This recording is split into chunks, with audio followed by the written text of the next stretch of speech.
The following is an Infinity One Productions presentation, keeping it honest, insightful, interactive. Covering the latest in wrestling and beyond, you're listening to the RCWR Show with Lee Sanders and Diamond K. You're listening to The Return. It feels so damn good to be back. The return of the RCWR Show Tuesday Night Wrestling Report Edition coming at you on the last day of the month of April 30th, 2013, 7 minutes past the 11 o'clock hour on the East Coast. What's up, everybody? For those of you that might not be in front of your TV tonight and you are an NBA fan, don't worry, we'll hook you guys up with the latest scores all throughout the night. In case you might have missed it, the Denver Nuggets, they survived for another day as they defeated the Golden State Warriors 107-100. Damn good game in those last 3 minutes there. Now, in case you are keeping track, with this win by the Denver Nuggets, series is now Nuggets way 2-3, Denver 3-2. So, I mean, Warriors, they can still get the job done if they can pick up a win in the next game coming up. If not, it looks like we might be going to a Game 7 with this. But the Denver Nuggets, urgency was the name of the game tonight, and they came through big time. We got the second game that's on TNT right now. It's the Memphis Grizzlies taking on the Los Angeles Clippers. Series is tied 2 apiece. We got 4 minutes and counting left in the first quarter, so game's still relatively new. We'll give you guys the score throughout the night for that game, though. Keep you guys posted. Hope you guys had a decent weekend, and I hope your week is off to a strong start. I know for you comic book buffs out there, we got the opening of Iron Man 3 that's going to be out in theaters this Friday. Those of you that plan on seeing Iron Man 3, make sure you check out a very special weekend edition of the RCWR Show at 2 p.m. Eastern. I'm actually going to be on location, and I'm going to be interacting with folks that saw the movie. We're also going to be having the phone lines open, so we'll give you an opportunity to chime in your thoughts about what you thought about the latest Iron Man installment. Great way to kick off the summer of superheroes, as shortly after we're going to have the Man of Steel from DC Comics to follow. A lot of folks are already giving the edge to Iron Man, though. I don't know, man. It's looking damn close. All right, we're going to be joined by co-host Diamond K just a little bit for now. Let's just go on ahead and let's just have a little bit of fun over here, shall we? Before we dive into the latest headlines, special shout-out to those of you that had checked out our inaugural episode of the RCWR Show live on YouTube last night. A little bit of positive reactions have been coming in. Folks have been enjoying that more than our radio edition episodes. And trust me, we're having fun doing the live shows for you guys. If you had enjoyed what you saw this past Monday night, make sure you join us for Impact SHOWDOWN Live. That's going to be on YouTube as well. Yeah, in case you might have missed the memo, we were supposed to launch live shows on YouTube a couple of months back, like as early as, I want to say maybe it was, I know we started talking about it in November. I believe it was supposed to launch like January, but we had a couple of hiccups along the way. It was kind of a good thing to just kick back and see how other people were doing their thing, what to do, what not to do. And, yeah, man, we've been having some frustrating problems over here with Blog Talk Radio. 1 minute their servers are fine, the next minute it's acting like it's on a period or something.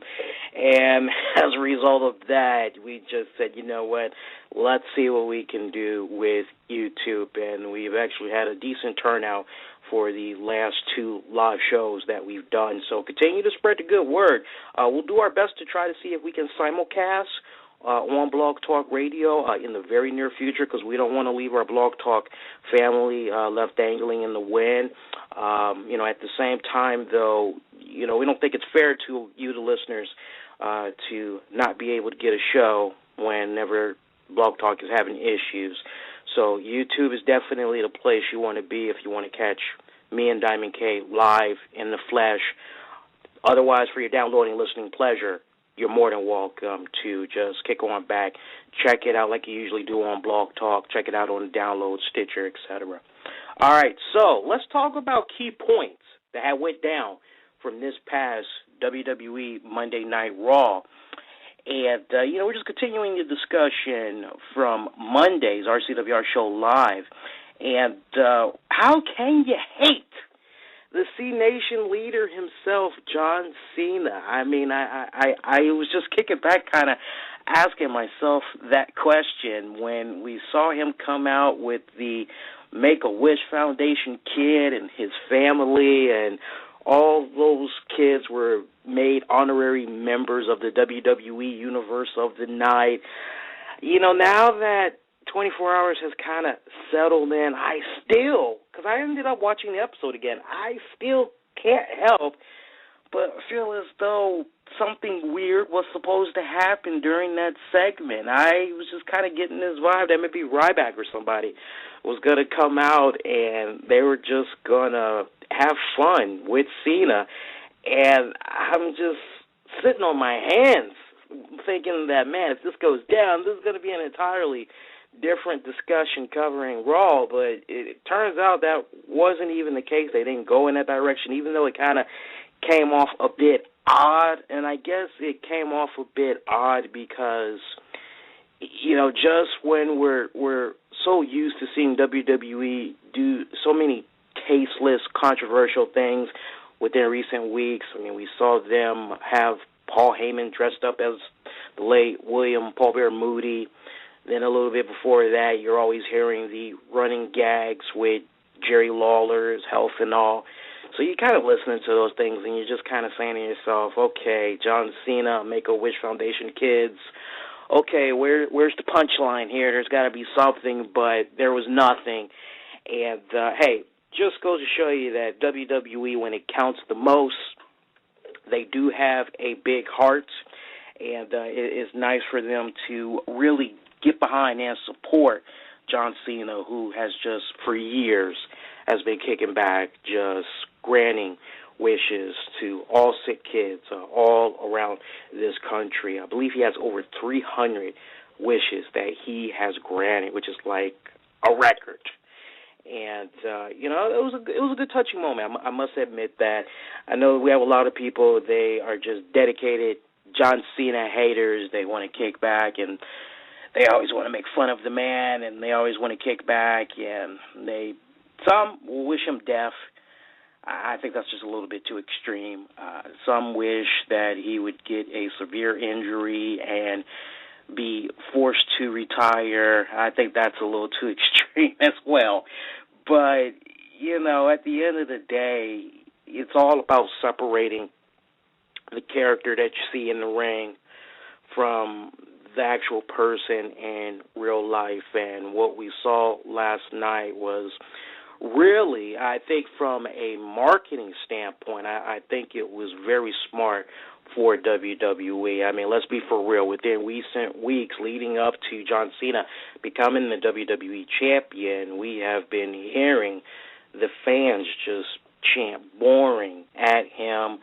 Just the boos have just really been so noticeable that you couldn't help but kind of kick back and say, even when John Cena was trying to play off of that and try to make a little joke about it or say, yes, I know the WWE Universe, your feelings with me over the years, I know it's divided. Not even that usual talk was able to kind of get him out of the type of reactions that he was getting from the crowd.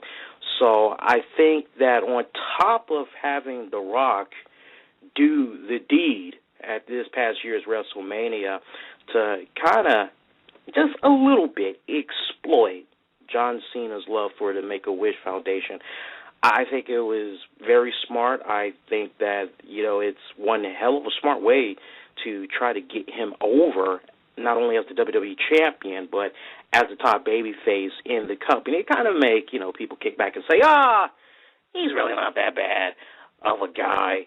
Not really, when you think about it. Yeah, he's okay. Yeah, okay, whatever, So I think they did smart tonight. They just got to keep the momentum going. Of course, the million-dollar question that was on a lot of wrestling fans' minds over the weekend was what's going on with John Cena, who had supposedly got injured during a European tour over the weekend. And I had many people wondering if he was even going to be showing up to Raw, but as I just said there in the opening segment, we did get him.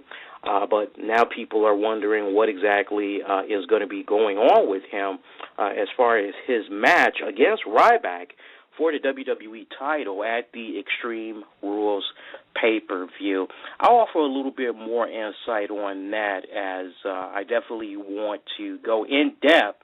And I know it's a little early, but I think we've seen enough of Raw these past couple of weeks to actually start forming the Extreme Rules pay-per-view that's going to be coming up on May 19th.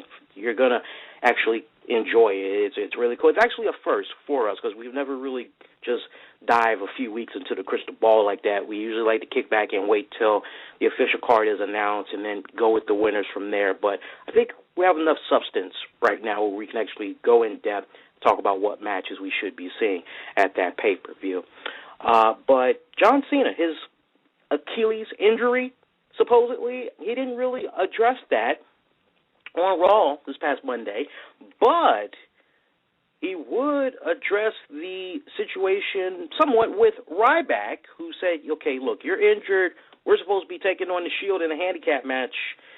I don't think you're 100%, man. There's just no way I'm going to be put in a situation where I'm going to have to fend for myself again. It's not happening, and we actually ended up seeing Ryback tell Vicky Guerrero later in the night that he wasn't having it.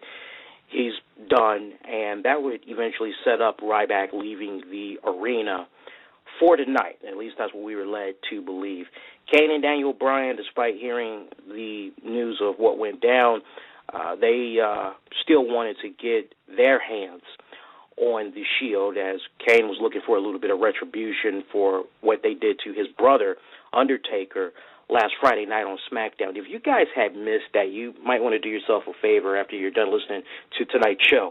Hop on over to WWE Fan Nation on YouTube and check out the clips for Smackdown. That was a pretty damn solid episode that we had saw. And Vicky Guerrero, she would grant Team Hell No their wish. She would make them be in the match against the Shield. But later on, we would see John Cena, despite having that injury, say, look, I want to get in on this match. I don't care if I'm a little banged up. I got to get in on this. And we actually had received quite a few tweets for some of you. I know there was one person, and we definitely want to show him some love. He had a very interesting tweet that he had put out there as that main event match was on. And it was kind of peculiar because here we have all these people that are saying great things about WWE's The Shield's Dean Ambrose, Seth Rollins, Roman Reigns. But the Jackal, Simmons, Bruce98 on Twitter, we got to show him a little bit of love. He said, if the Shield win, I'm done with wrestling. Now, I'm not sure if that was a joke or what, but I just thought that was kind of funny to read that because I'm kicking back and I'm saying to myself, wow, here's somebody that actually doesn't like the Shield, which kind of brings up a very interesting question.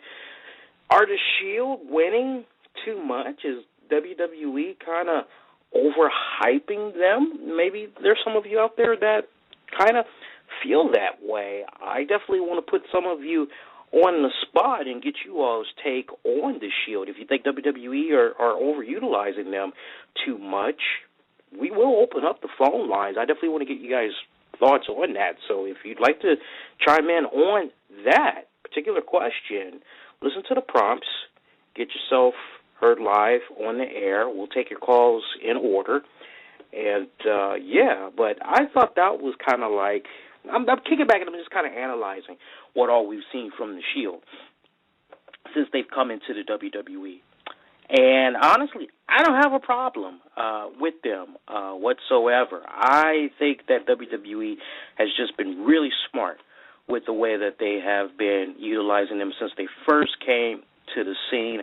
I think it's been a nice, slow pace.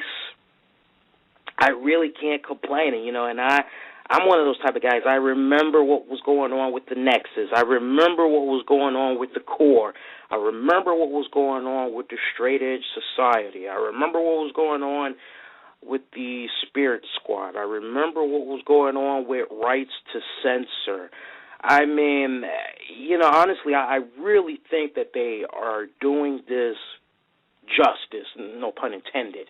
I like the way that WWE has been utilizing them, and it's actually, surprisingly for me, it's actually been one of the highlights of the night for checking out Raw and Smackdown. Usually I have my little list of favorites that I like to tune in to, my favorite wrestling shows and see on a weekly basis. And, before CM Punk went out on his little injury leave, he was one of my favorite highlights. Definitely The Shield, they're one of my favorite highlights. Dolph Ziggler, that's another one of my highlights.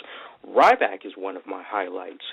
And, I just think that those three guys, they got a lot of great momentum going in their favor right now. And, it really shouldn't surprise some of you that they had picked up the win over Team Hell No and John Cena on Monday Night Raw.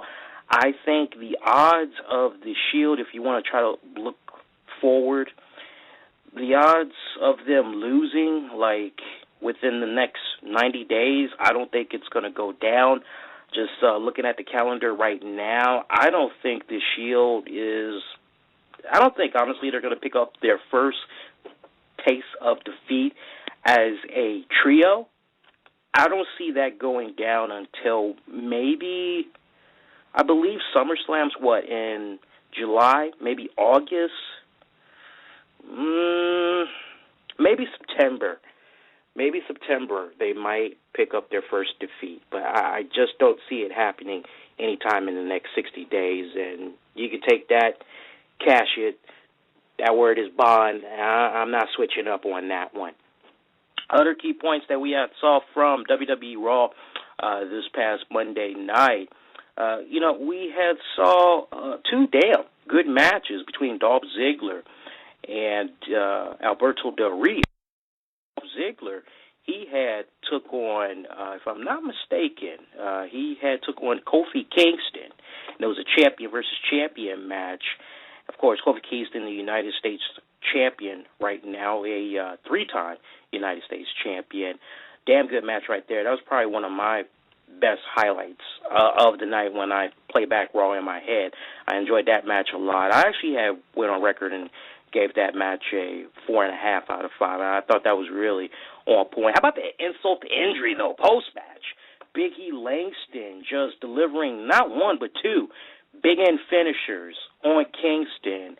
And no doubt this is setting up Kingston to be in a very interesting spot right now, because it's going to probably put him in a position where he's most likely going to be taking on Big E Langston for that United States title. Could it come as early as the Extreme Rules pay-per-view? Survey says yes. Okay, I'm calling it right now. We also saw AJ Lee have a few words with the Divas champion, Caitlyn. Looks like those two girls, as you know, AJ, she had won a Battle Royal a couple of weeks ago to become the number one contender to take on the Divas champion for the title. Hey, I suspect that maybe these two girls are going to be getting on at the Extreme Rules pay-per-view as well. And it actually turns out Caitlyn has a secret admirer. Now, of course, we're kind of thinking to ourselves, well, heck, surely it's Cody Rhodes, right? I don't know. I'm just kind of playing it in the back of my head. You guys remember what had went down last week with Dolph Ziggler, AJ Lee kissing, and Big E Langston's kind of just looking on straight ahead, just that awkward moment right there, and they tried to get him to go buzz off and give them a little bit of quality time. Maybe Big E Langston might be going around the WWE locker room, possibly looking for a little bit of love. I mean, hey, big guys like Biggie Langston, they need love too, man. So I'm not really too keen on a Cody Rhodes. I think Caitlyn may suspect that it could be Cody. She may even suspect that it could possibly be Damian Sandow. But I think we're going to be in for a twist. I think it might be Biggie Langston, and when Caitlyn finds out, I think she's going to be a little bit petrified. So I don't think that we're going to be seeing that. All right, trust me on that. All right, and the other good matchup that we saw from Raw this past Monday night, we saw none other than Antonio Cesaro, probably in one of the best technical matches I've seen in quite a while. I thought the Jack Swagger Del Rio at WrestleMania was good from that technical aspect, but what we saw this past Monday night between Cesaro and Del Rio, woo, man, that was just freaking on fire. I love that. I know there are many passionate Antonio Cesaro fans. I know there's some of you that have been following him since his days in Ring of Honor. I know you guys are frustrated with what you're seeing right now from Antonio Cesaro. And we've talked about it before, but, you can't help but kind of look at it and say, what is going on with Antonio Cesaro?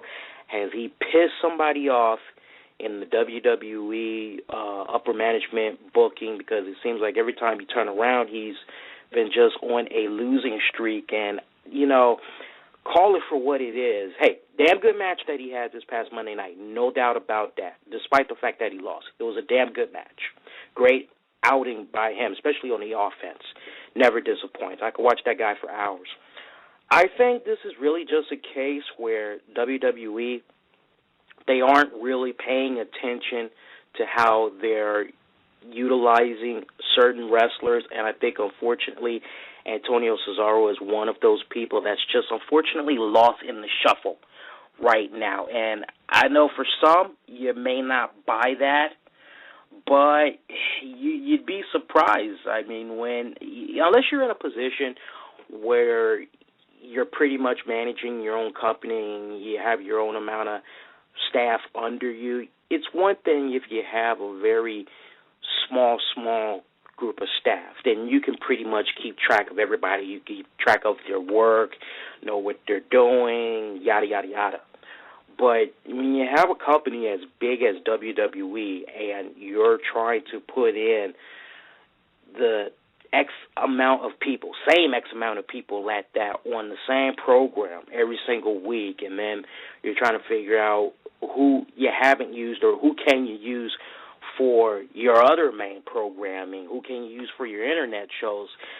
WWE, they have a pretty big roster, so yeah, Cesaro, he's definitely damn impressive, but when you're trying to put all the focus on a Ryback, a John Cena, a Dolph Ziggler, a AJ Lee, a Big E Langston, a Dean Ambrose, a Seth Rollins, a Roman Reigns, a Cody Rhodes, a Kofi Kingston, CM Punk, Triple H, a Brock Lesnar, you're bound to miss somebody in there. It's unfortunate, I know, but I think that there's a silver lining at the end of this story, one that's going to just have huge dividends for Antonio Cesaro. And the way that I'm looking at this, if WWE ever decides to bring back their Money in the Bank pay-per-view, I haven't taken a look at the rest of the pay-per-views that's going to be coming up for the next few months, but if they are going to be bringing it back, or at least a Money in the Bank match, I think that Antonio Cesaro, I said this a couple of weeks ago, but I'm going on record, I feel that he is one of two people that 9 times out of 10 could win that Money in the Bank contract. We're definitely looking at a future WWE World Heavyweight Champion, probably World Heavyweight Champion first. But I do believe that when the timing is right, WWE booking, they'll wake the hell up and they will start utilizing Cesaro the way that he needs to be utilized. Just mark my words on that. We had got a big revelation on Raw this past Monday night that in the main event match of Smackdown coming this Friday night, we're going to be seeing Kane take on Dean Ambrose one-on-one. How about that? I mean, last week, Dean Ambrose, decent one-on-one outing. against The Undertaker, but the real story was the Shield post-match destroying Undertaker. I called this, I'm not. When I say I called this, I'm not saying like, oh, I'm a genius or anything. I'm not claiming that. I think anybody that's been watching the WWE product and you've been watching the way the Shield has been utilized, you knew that when you saw The Undertaker make those two special appearances at the O2 London Arena last week, you just kind of knew in the back of your head that, okay, if this is done properly, at least if you're thinking that far ahead, if this is done properly, the Shield can take out Undertaker, boost about it. This just adds more fuel to their potential tag match against Kane and Daniel Bryan for the tag titles. Yeah, this is a great way to have The Undertaker go away for a little bit, let him take care of whatever other nagging injuries he might have, rest up a little bit. You know what I'm saying? I thought that it was smart the way that they did that, the WWE writers. So, yeah, all that great momentum from last week, and then you go into Monday night, and now we're going to see Dean Ambrose take on Kane in a one-on-one match. Man, my whole thing is, though, which Kane are we going to see on this Friday night SmackDown? Are we going to see the Kane that can just surprise you from time to time and just give you a phenomenal match? Or are we just going to see typical Kane that, just has his little set of moves and is just going to be relying on the other person to pretty much guide him through the match, Kane, he really does have his moments. I'm really hoping, because I know they're doing the SmackDown tapings. Actually, it's concluded now, but I'm hoping that when we see this match on Friday night, that it will really be worth the wait. It'll be worth the title of a main event. Just keep the fingers crossed.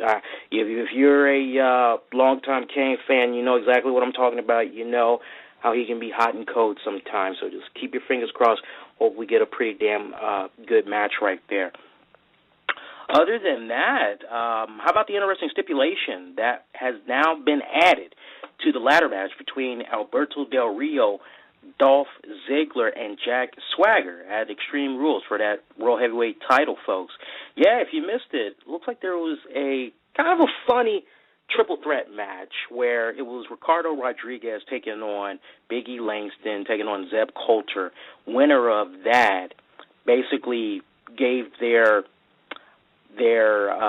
client, if you will, the winning right to name whatever stipulation they want to name for that triple threat match. And Ricardo Rodriguez, he ended up picking up the victory right there. And Alberto Del Rio would later on in the night reveal that he's going to be having the triple threat match be a ladder match for that World Heavyweight title. Not really sure if it was really needed, if we needed a gimmick match. I mean, we already had the steel cage match between Brock Lesnar and Triple H, but hey, I'll take a bonus. I'm not complaining. I think, honestly, that triple threat match, I think that's going to have a lot more people talking than the Brock Lesnar Triple H match. Just mark my words on that. Now, I've gone on record. I'm not trying to sound like I'm flip-flopping here. Like, just for you guys, because I don't want you guys saying, "Oh, Lee, you're switching up." Don't get it twisted. All right. I still feel that Brock Lesnar Triple H, the steel cage match, third outing, I still feel that it has potential, all the potential in the world, to be superior than the last two matches that we've seen them in. But when I compare it to the triple threat match for the World Heavyweight title, ladder match at that, I got to give the edge more to those guys. I think we're going to be talking about that match more in retrospect and how badass it was to see that play out. That's just my 2 cents on that. All right, this is what I want to do right now. I want to go on ahead and I want to take a very brief commercial break. We come right back.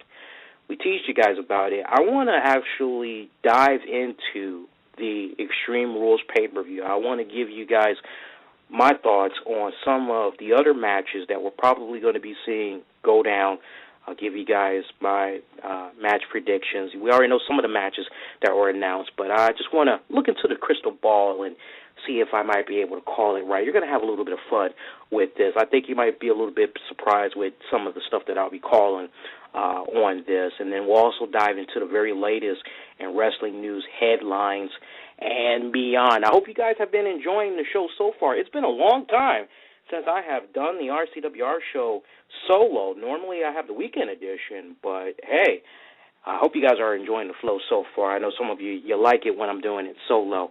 All right, we're going to take that commercial break. We'll come right back. We'll dive into everything. You're checking out Tuesday night edition of the RCWR show coming at you on April 30th, 2013. We will be coming right back, folks. Everybody, do hang tight.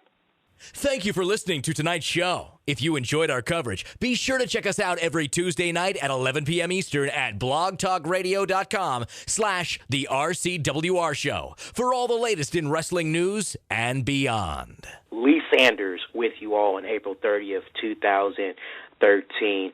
All right, so I want to just let you guys know, just in case you all need an update for that NBA game that's on TNT right now. It is the second quarter with 3 minutes left. The Grizzlies are defeating the Los Angeles Clippers 41-40. In case you have missed the first game of the night on that channel, the Denver Nuggets had defeated the Golden State Warriors 107-100. So this game looks like it could possibly go to a Game 7, unless the Warriors are able to get the job done next go-round. But, woo, man, I love NBA. If you were paying attention to the episode description for tonight's episode, we did say we were going to talk a little bit about NBA, and we're definitely hooking you guys up with the scores throughout the night. I'm still tripping over the fact that the Lakers got swept. That is just unfreaking precedented. But hey, it wasn't the Lakers that the San Antonio Spurs had defeated. I mean, Kobe, gone. Steve Nash, gone. Dwight Howard, he ended up getting fouled out. Not really a good way to go out of a game, and he was actually too technical. So once he had received the second technical, he got thrown out of the game.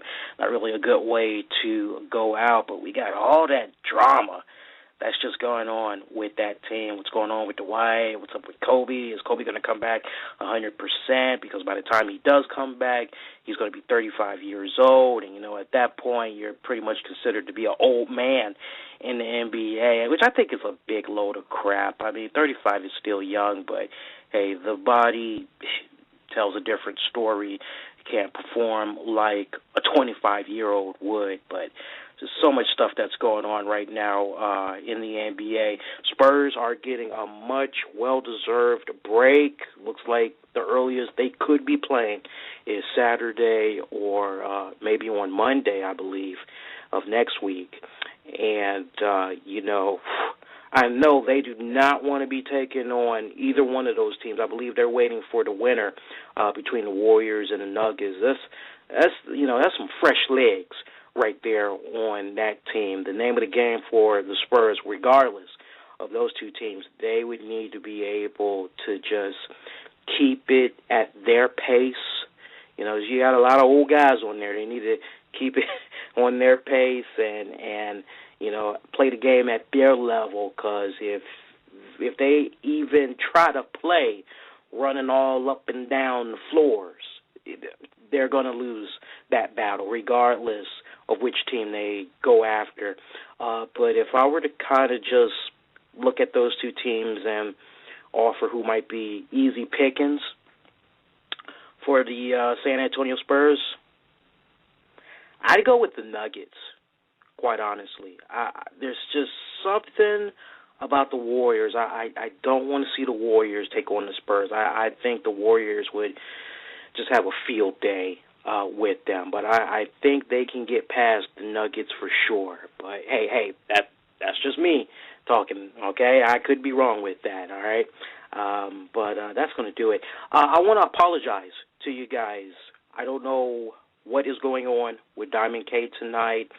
Hopefully he is okay. I was talking to him this weekend, and I had told him the idea of just doing Impact Showdown Live on Thursdays for YouTube. And last I checked, he was well aware that we were supposed to be doing a show tonight. I have not heard from him at all. I can tell you this much, and he's probably going to end up listening to this on the downloads. I'm definitely a little bit upset right now at what's going on because, we had some really great in-depth discussions that we were supposed to dive into tonight. This definitely was not supposed to be a solo show. If I knew it was going to be a solo show, I definitely would have tried to went with more topics that I definitely could have brought up that wouldn't really have to echo an argument or a debate, so to speak. So I definitely want to apologize to those of you that might have been looking for Diamond K to join me on tonight's show. But, hey, in either case, hopefully he will be okay. I know I'll definitely be having a talk with him leading into Thursday's show, and hopefully we can get on the same page going forward. But in either case, as the Queen song goes, the show must go on, and it goes on, it shall. All right, so last segment, we were talking about the Extreme Rules pay-per-view. It's going to be coming up in about 3 weeks, May 19th, and I just thought, hey, let's go on ahead. Let's just talk about some of the stuff we've been seeing on Raw these past couple of weeks and maybe look into the crystal ball a little bit and, possibly see what kind of matches we possibly could be getting out of it. So here's what I was kind of just playing around with earlier today, and it goes as follows. YouTube pre-show. The way I'm looking at this, the way things are going, I think that we're probably going to be seeing Caitlyn take on AJ Lee for the Divas title. If we don't get that for a YouTube pre-show, it's possible that we could be seeing Kofi Kingston take on Big E Langston for the United States title. Now, before you guys jump on my bone now, some of you may be a little bit upset that I put Kofi Kingston, Big E Langston on a YouTube pre-show. Well, I'm looking at it from two different standpoints with that. Now, granted, some people, they don't really care about WWE Divas action. That's why I went on ahead and I put that match there for the YouTube pre-show. At the same time, we know that in the past, WWE, they've thought highly of AJ Lee and her work, so just keeping all that in mind, her connection with Dolph Ziggler there, it's highly probable that she could have that match that she's going to be in. It could easily slide to the actual card of the Extreme Rules pay-per-view. So if that were the case, then you kind of got to go with the next best thing, and I think the next best thing would be Kofi Kingston taking on Big E Langston for that United States title. But in either case, those are the two matches I'm looking at for your pre-show. With regards to the Divas match, it's time. I've been saying it, God, I don't know how many weeks now, how many months. It's time. We need to see that title get taken off of Caitlyn. It's time. I need to see the team of Dolph Ziggler, Big E Langston, AJ Lee all wear gold in the company. It's been a long time since we've seen somewhat of a little stable, a faction, if you will, sporting most of the gold in the company. You got the right people to do it. I say, what the hell, go for it. AJ Lee, she always captures the attention of many in the WWE universe, young, old, male, female, everybody kind of messes with her. So AJ Lee, I got her going over Caitlyn to become the new Divas champion. For your match between Kofi Kingston, Big E Langston for that United States title, I'm definitely going to be going with Big E Langston. The man has just been on a roll. He just continues to just impress the hell out of me every single time he is in that ring. I mean, he's just so quiet, but to the point. I just been really loving this guy. Even though we got some knuckleheads out there, they want to call him Coco Lesnar and all that other stuff. All joking aside, the guy's been a freaking beast since he's come up to the roster. I definitely want to see him get the United States title. And I promise you this, Big E Langston becoming the United States champion, that big boy is going to be holding on to that belt for quite a long time. And it's actually good that it's going to be Kofi Kingston that's going to be doing the job, because it just really wouldn't have the same effect if it was a Antonio Cesaro taking on a Big E Langston. You know what I'm saying, boys and girls? Just consider that to be one straight-up burial of Cesaro that would just really have people cursing their asses off to no end. So Kofi Kingston, I got him losing the U.S. title to Big E Langston. Kane, Daniel Bryan, I got them taking on the Shield's Dean Ambrose, Seth Rollins for the tag titles. We're going to see some new champions get crowned. Kane, Daniel Bryan, it is not them. They are not the chosen ones to defeat the Shield.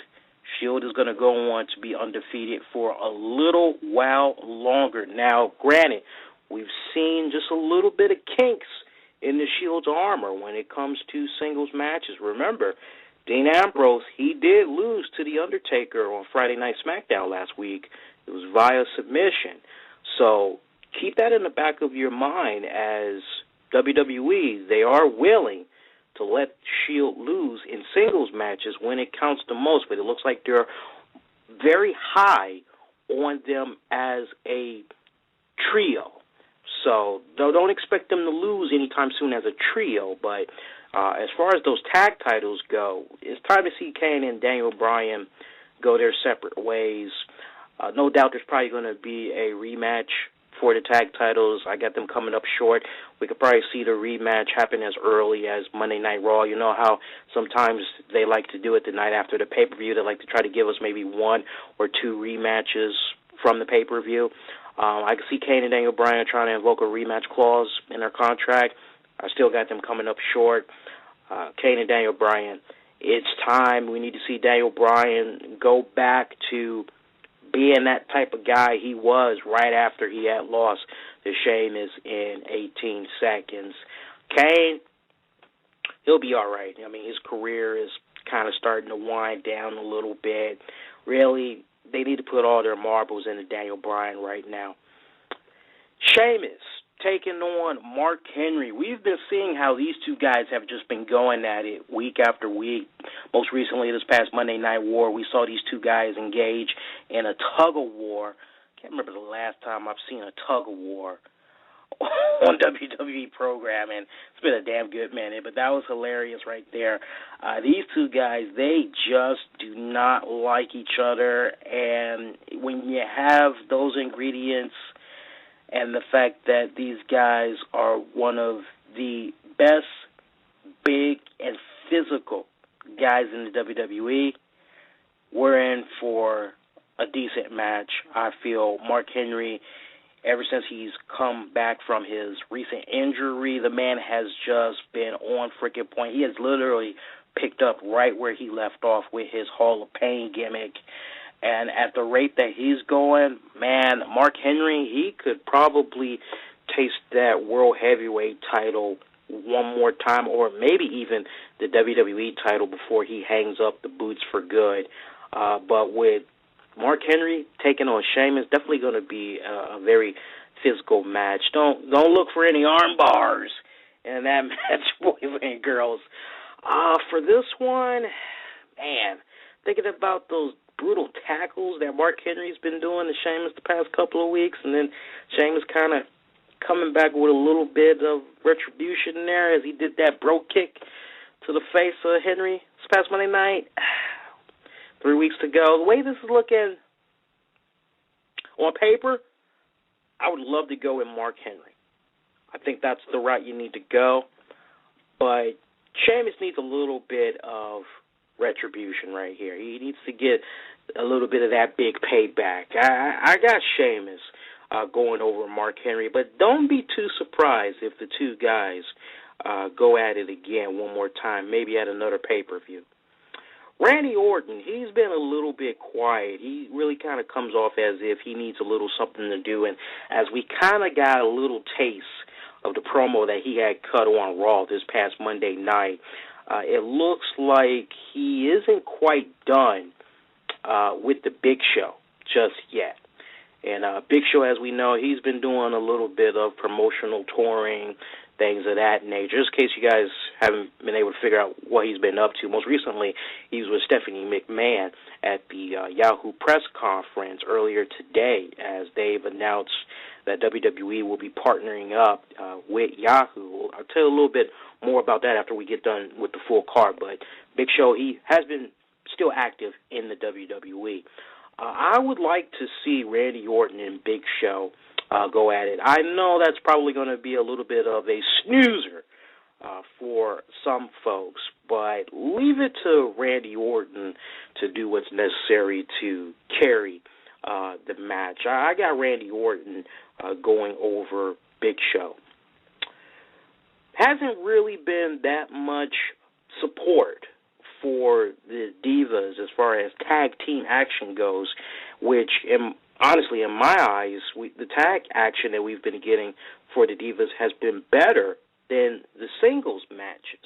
Point being, I don't know how you guys feel, but I actually would not mind seeing Nikki and Brie Bella take on Naomi and Cameron. Maybe you can have their male counterparts be there to support them, so to speak. So Cody Rhodes, Damian Sandow, they could be there at ringside supporting the girls.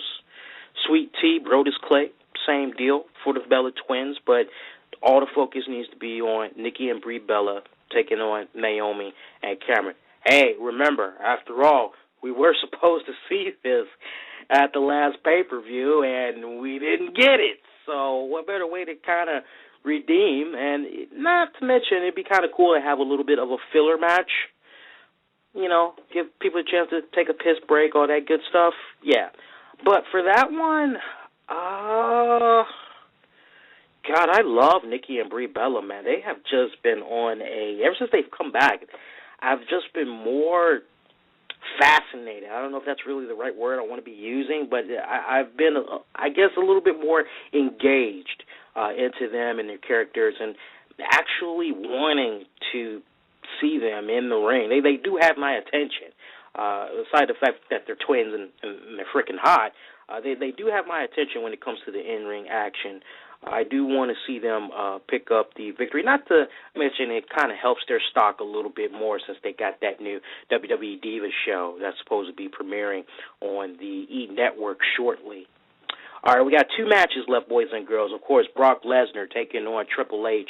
Steel cage match right here. Last time that these two guys are going to be going at it. For this particular match, when you look at the names on paper, you say Brock Lesnar. He's got to go over Triple H. Triple H, he really does not need this victory. Triple H, he needs to go away for a little while. Brock Lesnar, his stock needs to be basically kind of put out there, after all, we did see Triple H defeat Brock Lesnar at WrestleMania. So how can we go to back-to-back pay-per-views and see Brock Lesnar lose? That really wouldn't do him any good. On paper, you say Brock Lesnar, he needs to pick up the victory. Whether or not WWE would go that route, I don't know. I'm really on the fence about this one. The smart booking says you give it to Brock Lesnar. My heart is saying Brock Lesnar. But,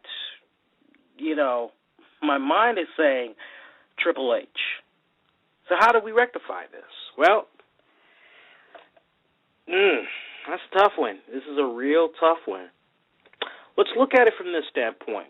If WWE wants to do something major with Brock Lesnar, they have to build him up really well. And if he has the same type of a structured deal like he did last year, remember, right after Extreme Rules, we didn't see him after that for a couple of months. Next time we saw him was pretty much when it came close to SummerSlam.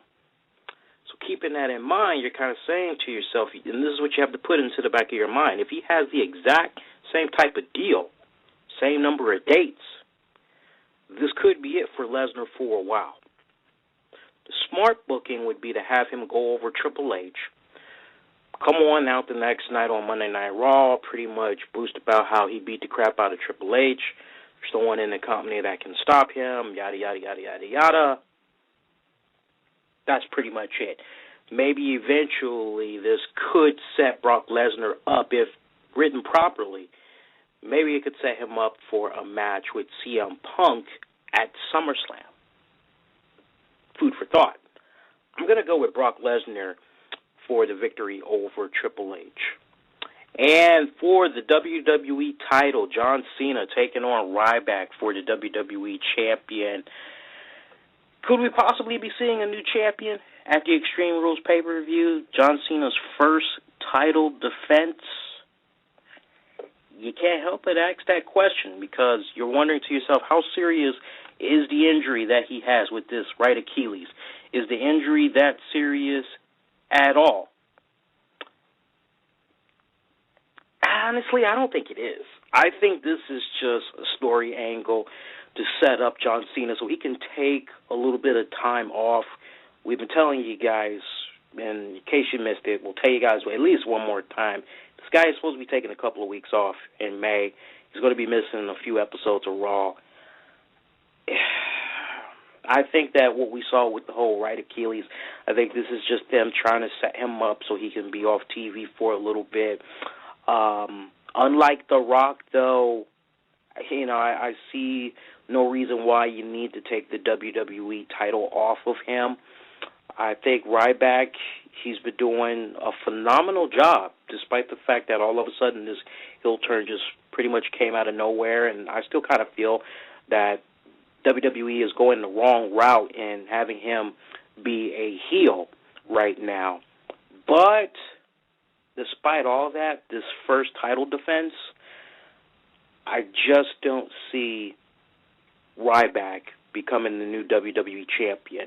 Not in this first epic encounter between these two guys for the title. If these two guys were to go at it at a second pay-per-view or a third consecutive pay-per-view, yeah, maybe Ryback could then get the title. But in this first go-round, I don't see it happening.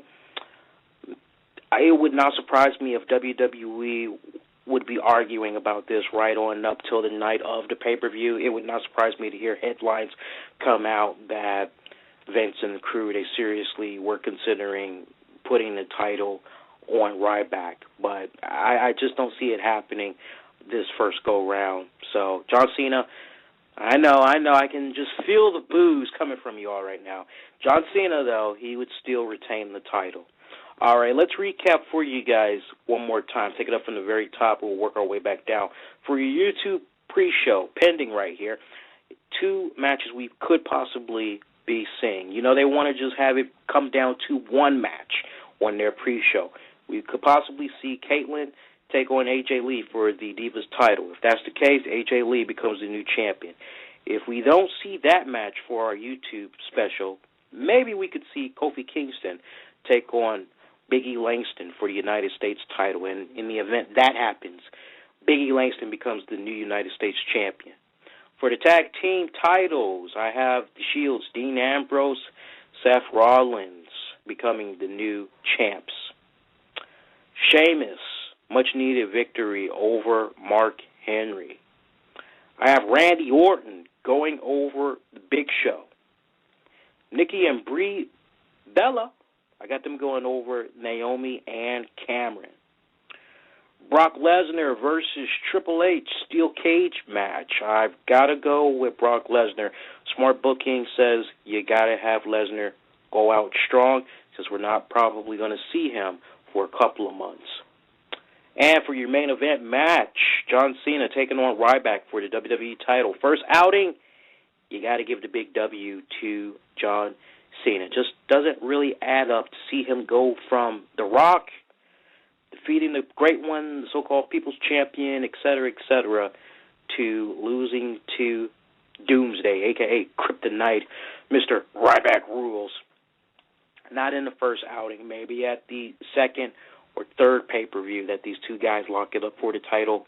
Maybe we could see a title exchange hands, but not for this first outing. I definitely want to hear what you guys think is going to be happening at the Extreme Rules pay-per-view. If you think this is pretty much the card that we're going to be seeing, definitely chime off your thoughts. Let us know who you got going over. And, hey, if you're on point, we'll definitely show you some love when we do the post-show covering the fallout from the Extreme Rules pay-per-view Sunday night, May 19th. Make sure you join us for that special post-show. Phone lines will be open. We'll be taking live fan reactions, the works, and you'll actually be able to catch that post-show live on YouTube. I repeat, you'll be able to catch that Extreme Rules post-show live on YouTube May 19th, so mark it down on your calendars. You know, we were just talking about The Rock, and it just has so many people buzzing right now. So many people are wondering what's going on with Dwayne The Rock Johnson and the WWE. Are they on bad terms right now? What's going on? Have we seen the last of The Rock in the WWE? And if you had listened to our show about 2 weeks ago, we had played an audio clip of The Rock giving an interview saying that as far as he's concerned, it kind of feels as though what we saw him do at this year's WrestleMania, it was his last. He thinks he's done. Keeping all that in mind and how WWE, they just continue to do their best to promote him, his movies, his TV show, Hero, that's going to be coming out on TNT in June. Seems like they're trying to play, not kiss ass, but, you know, Rock, we love you, you know. And, you know, we got the, I can't think of the name of the pay-per-view right now, but it's supposed to be happening in October. I want to say maybe it's Hell in a Cell or Survivor Series. Some pay-per-view is supposed to be going down in October in Miami. And WWE is trying to see if they can be on good basis with him so that maybe he could possibly make an appearance at that event. And they're also trying to keep the door open so that maybe, you know, as they're convinced right now, maybe he just needs time to just be away from them for a little bit, focus on his movie projects, get 100% better, and they feel maybe he'll come around to do a big match at WrestleMania 30. Well, hypothetically speaking, let's say that's really not going to happen. WWE really want to take the gamble of trying to maybe negotiate with him for these next several months and trying to see if he can come back. Or do they finally put all their attention on one Stone Cold Steve Austin? I mean, think about it. Past 3 years now, it just seems like WWE, Stone Cold, you may see the little video vignettes and all that other stuff, but they really have not been talking about Stone Cold. They haven't even been plugging his Skull Ranch show, nothing. I mean, probably, God, since Raw has gone 3 hours, I've probably recalled maybe hearing one tweet read that Stone Cold Steve Austin said. Maybe two. I'll give him two. But he really hasn't been in the loop in the WWE universe. And, you know, the argument can be made that the longer Stone Cold stays out of the WWE, the more it will hurt his connection to the WWE universe. So, keeping all that in mind, we got WrestleMania 30, the big 3-0 going down in New Orleans next year. Does WWE finally say, well, you know what, maybe it's time we start putting all the attention on Stone Cold. Let's get him back into the company. If so, who do you have Stone Cold take on? Well, I was kind of jotting down a few notes over the weekend. And I got a couple of names. I actually made a pretty good list of people I think Stone Cold should take on at WrestleMania 30. Want to hear it? Here you go.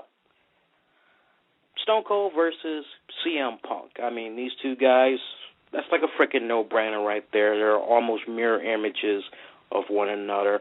Remember, and if you haven't seen this, then you definitely want to try to Google it, look for it on YouTube, but there's this really kick-ass three-man panel between Stone Cold, CM Punk, Jim Ross, as they were plugging the WWE 13 game, talking about the endless possibilities of matches that you would be able to see, and Jim Ross had put out there, this gives fans the opportunity to see how CM Punk would do, so to speak, in the Attitude Era if he were to take on a Rock, Stone Cold Steve Austin. And the question was put out there, what would really happen if Stone Cold Steve Austin were to take on CM Punk? And the two guys, they just had freaking magic together as they were going back and forth in this discussion that was being moderated by Jim Ross. And it just had me go, man, if we could actually see this happen, that would be freaking phenomenal. But, and I'm not going to go over win-loss, who needs to win or lose at WrestleMania. I'm just going with the matches, okay? I think we all could be in agreement. Stone Cold taking on CM Punk, that would be freaking awesome if it could go down. Stone Cold versus Dave Bautista. Now, that's probably going to raise a couple of eyebrows. Some of you may probably kick back and go, wait a minute here, didn't we kind of see Stone Cold Steve Austin take on Dave Bautista? Surprisingly, no. We may have seen them get a little physical. Maybe there might have been a stunner here, or maybe Dave Bautista might have did Batista bomb there, but we never saw these two guys actually get it on. If they did get it on, my mind is definitely rusty, and I know there's probably going to be some guy out there that's probably going to be in front of a computer and say, I'm going to show you, Lee. You're wrong, Buster. You're more than welcome to show me a little video clip if it turns out these two guys did get it on at a wrestling match. But as far as I know, the most physical encounter they had was pretty much when Stone Cold was the GM of Raw for a hot minute, and I just said what had went down there. So, but I would like to see Stone Cold take on Dave Bautista. Bautista's kind of getting that little itch to maybe get back into the ring. He did put a tweet out there last week teasing that he could possibly be coming back into the ring, and the direct quote was, very rewarding long week.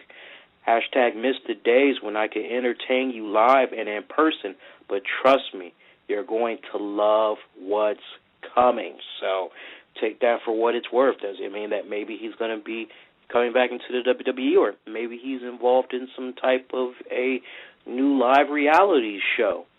Who knows? Only time will tell. But I wouldn't mind seeing Stone Cold and Batista get it on. It looks pretty damn good on paper. Definitely a damn physical encounter that match would be. Brings me to the next match. Stone Cold Steve Austin versus Bill Goldberg. It's the match that many people have been wanting to see happen for a long, long time. Of course, Stone Cold, Bill Goldberg, it's no secret these two guys are long-time friends.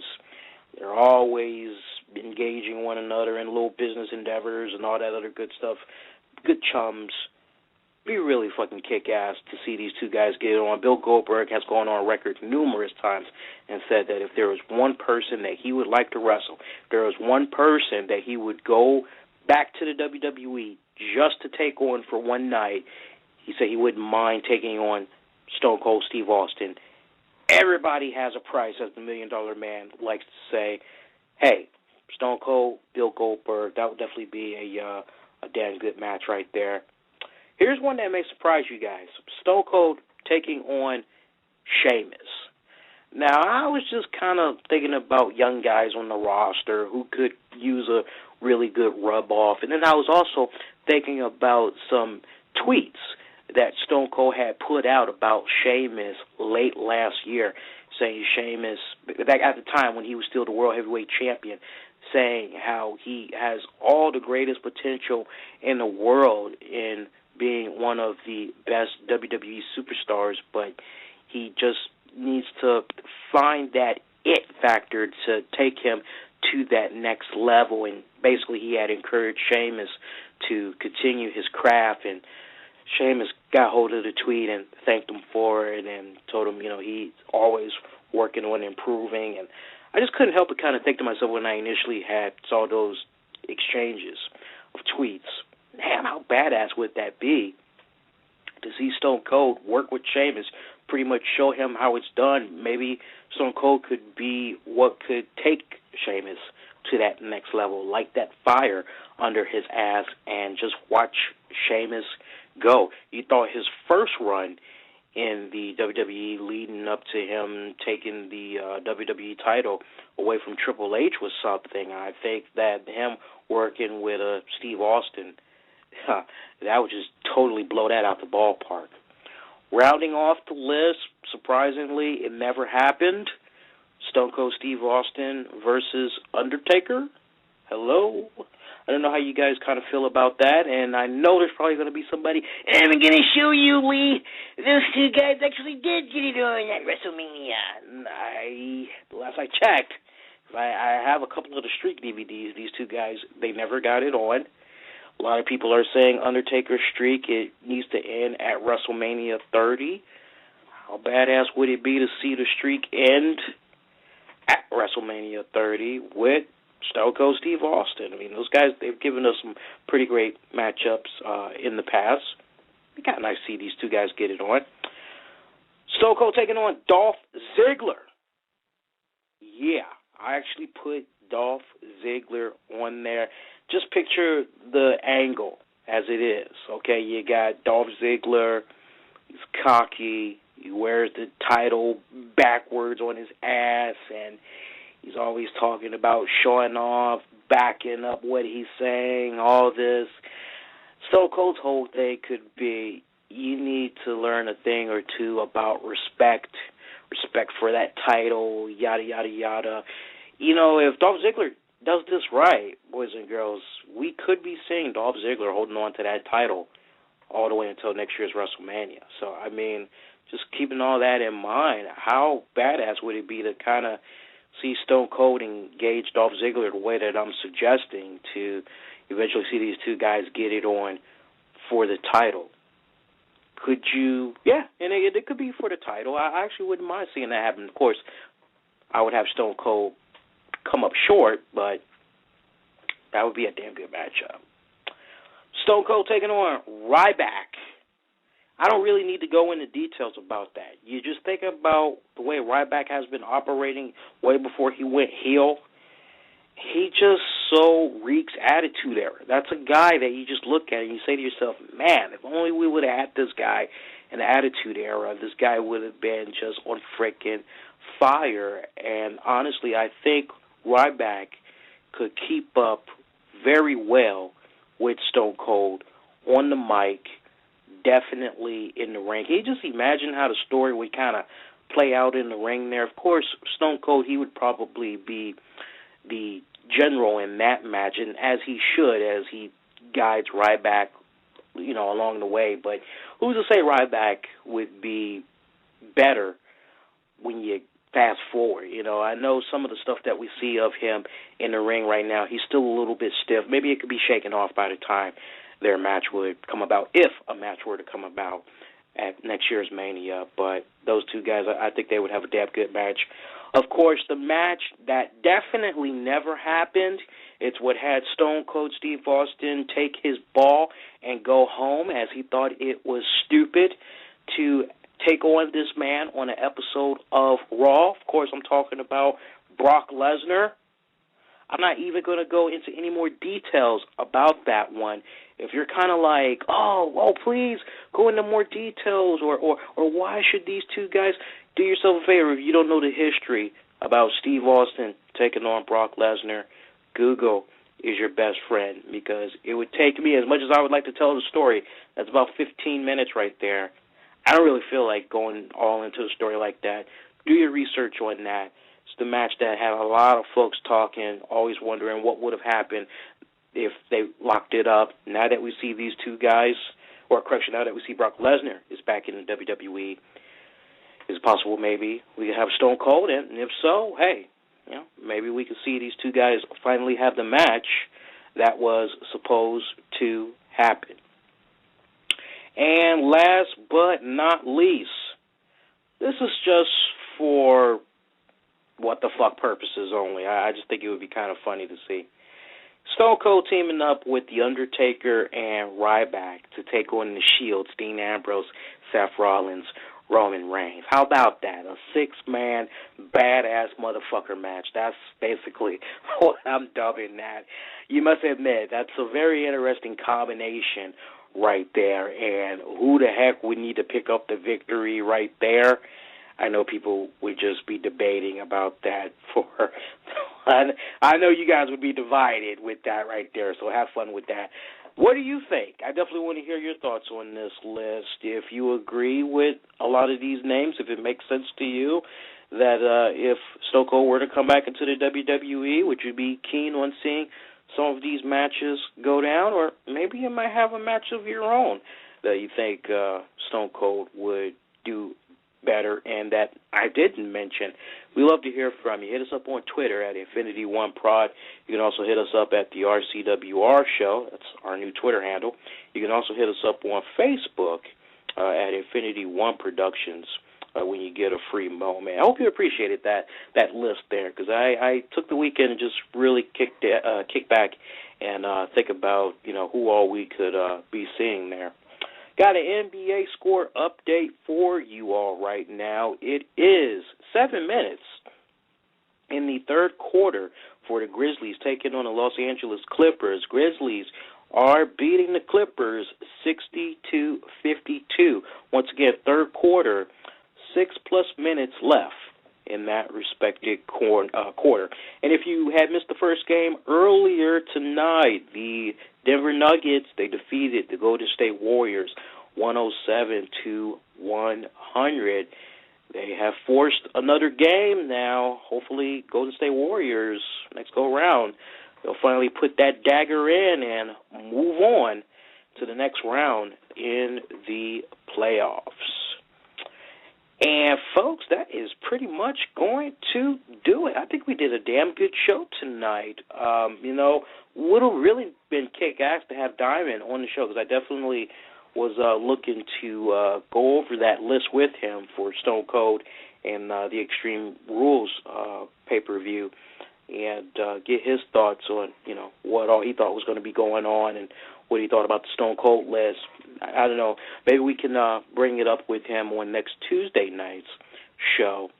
And that's pretty bad. I think we did a pretty damn good show for a guy that did not even know that he was going to be going solo tonight.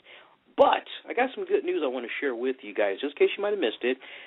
RCWR show and Impact SHOWDOWN Radio, they are now going to be live on YouTube. That's right. Now, if you guys have already subscribed to our YouTube channel at the RCWR show, then Monday nights for the past couple of months now, we've been doing the RCWR show, a little 30-minute post show, covering the fallout from Monday Night Raw, and that's now going to be replaced by the RCWR show live. This gives you a chance to actually see me in the flesh. I'm going over the fallout from WWE Raw. I'm giving honest analysis of what I thought about the product and kind of give you a little taste of a preview of maybe what we could expect on the next week's episode. It also gives you a chance to engage me by commenting on what you're watching down below, and we'll actually read some of your comments as we're live on the air. Of course, if you want to be part of the broadcast, just hit us up with a tweet, hit us up on Facebook, and we'll be more than happy to do our best to include you in the show. Impact SHOWDOWN Radio, you guys know you've been used to hearing that on Blog Talk Radio Thursday nights, 10 p.m. Eastern. We've been having so many technical difficulties, not really at our fault. It's been courtesy of Blog Talk that just got to the point where it was just becoming a little bit redundant. Impact SHOWDOWN is now going to be live on YouTube, so that's the place you want to be. You'll be able to catch me and Diamond K live in the flesh. We'll go over the fallout of Impact Wrestling. Immediately after it goes off the air, we'll also dive into the latest headlines and wrestling-related news. Blog Talk Radio listeners, you will still get new episodes of Impact SHOWDOWN. It'll just come at you. We're going to try to see if we can simulcast it. If it's going to be a little too difficult to pull off, then you'll just have to wait an hour, and episodes will be available for your listening, downloading purposes about an hour after we get done doing the show and everything. But this Thursday night on Impact Showdown Radio, we got a really cool special guest that's going to be joining us. And he was supposed to join us on the show a couple of weeks ago, but I came down with a little bit of a nasty chest cold. And he was so sweet. He was very gracious to let us reschedule the interview with him. It's the one and only Omaha Chainsaw, SM King, is going to be joining us on Impact Showdown Radio Live this Thursday night. So make sure that you join us for that. It's going to be a great kick-ass interview. We're going to be talking all things wrestling. If you're familiar with the name, he's done a lot of work down at the 3XW promotion, and he actually is a former student of ECW alumni Taz. As y'all know, he's the color commentator for Impact Wrestling. He was actually, one of his students at the Taz Dojo there. So he's definitely going to be kicking back and sharing some pretty cool wrestling stories with us as we dive into the latest in wrestling headlines and beyond. Hey, if you haven't bought a RCWR Show T-shirt yet, make sure you do, man. It's over at our website. Go on over to InfinityOneProductions.com. Shipping is free. We got your hookup in all sizes, right on up to 2XL. If you need something a little bigger than that, just let us know. Shoot us an email. We'd be more than happy to hook you up. If you go over to our Facebook page right now, over at Infinity One Productions, you can see one of our loyal listeners, Trey from Savannah. He had got his RCWR shirt earlier in the weekend, I believe it was, and he's been loving it. He's been sporting it. Go check it out. There's pictures available of him right now. Gives you an idea how the shirt looks, and it's pretty badass. We're already underway working on the next design, and we got mugs coming. We got keychains coming, pens, slippers. We got all that cool stuff that's going to be coming up pretty soon. That's going to do it, boys and girls. Hope you enjoyed the show tonight. We'll see you guys this Thursday night on YouTube for Impact Showdown Live. Those of you that just want the radio version of it, you guys will get that at 11 p.m. Eastern. So one more time, Impact Showdown Live on YouTube at 10 p.m. Eastern. Blog Talk Radio listeners, Stitcher listeners, you want to be able to get that episodes for your downloading listening purposes. It'll be available at 11 p.m., so 1 hour after we get done on YouTube. That's going to do it. I wish you guys to be safe and be kind to one another. We'll see you this Thursday night. Everybody, be safe. Be kind to one another. Take care.